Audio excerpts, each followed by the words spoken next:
રાધનપુરમાં ગરીબ પરિવારને રોજી રોટી મળી રહે તે માટે પહેલા કામ કરવા માટે ડિપોઝિટ મુકાવી ત્યારબાદ ડિપોઝિટ અને કરેલ કામના નાણાં લઈ બાપ દીકરો ફરાર થતા રોષે ભરાયેલ મહિલા પોલીસ સ્ટેશન પહોંચી હતી।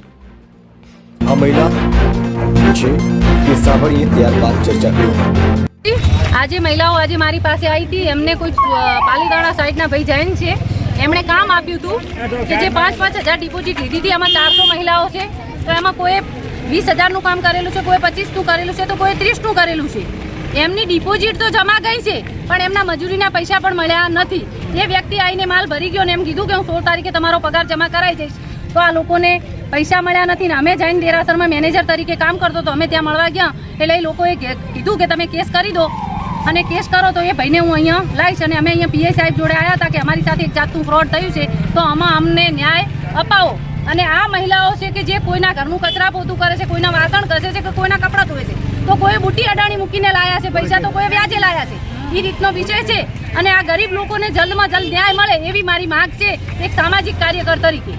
ભાઈએ હું કુંતાશ્રી બોલું, અમને ઉદ્યોગ માટે આ કામ અમને આપ્યું હતું। આ ભાઈએ અમને છેતરપિંડી કરીને બધી બહેનો બિચારી મજૂરી કરી અને કોકના વાહણ કોના કપડાં ધોઈને એમ કરીને કોકના પોતાના દાગીના વ્યાજમાં મૂકીને પોતે 5,000 ભર્યા, તો બી છતાં એ ભાઈ અમને છેતરપિંડી કરી અને 5,000 બધી બહેનોને ન્યાય મળવો જોઈએ।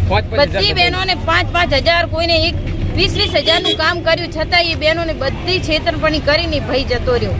એ મહેરબાની કરીને અમે એટલું જ કહીએ કે અમને બધી બહેનોને ન્યાય મળવો જોઈએ, એ અમારી ફરજ છે। રાધનપુર પંથકમાં અભણ અને ગરીબ પ્રજા વસવાટ કરે છે, જેનો ફાયદો કેટલાક ચીટરો ઉઠાવતા હોય છે। જ્યારે આવો કંઈક બનાવ રાધનપુરમાં જોવા મળી રહ્યો હોય તેમ મહિલાઓ જણાવી રહી છે। રાધનપુર આજુબાજુમાં વસવાટ કરતી કેટલીક ગરીબ મહિલાઓને કે જેમને રોજી રોટી મળી રહે તે માટે રાધનપુર દેરાસર ખાતે સિલાઈ કામ આપવા માટે જણાવવામાં આવે છે, જેમાં આ મહિલાઓને સિલાઈ કામ કરવા માટે પ્રથમ ડિપોઝિટ પેટે 5,000 રૂપિયા મૂકવામાં આવે અને ત્યારબાદ સિલાઈ કામ કરાવવામાં આવે છે। સિલાઈ કામ શરૂ થાય છે, થોડો સમય વીતે છે, મહિલાઓને મજૂરી ચડે છે, તેવામાં સમાચાર આવે છે કે કામ કરાવનાર લોકો ગાયબ થઈ ગયા છે। મહિલાઓના કયા અનુસાર દેરાસરમાં નોકરી કરતા બાપ દીકરો આ તમામ મહિલાઓની ડિપોઝિટ અને સિલાઈ કામના પૈસા લઈ ફરાર થઈ ગયાના સમાચાર વહેતા થાય છે। મજૂરી કરતી ગરીબ મહિલાઓ ચિંતામાં જોવા મળી, ત્યારે મજૂરી અને ડિપોઝિટના પૈસા જતા મહિલાઓના પગ તળે જમીન સરકી ગયું હોય તેવું દ્રશ્ય સર્જાયું। મજૂરી વર્ગના મહિલાઓને ન્યાય મળે તે માટે મોટી સંખ્યામાં એકઠી થઈ રાધનપુર પોલીસ સ્ટેશને પહોંચી હતી।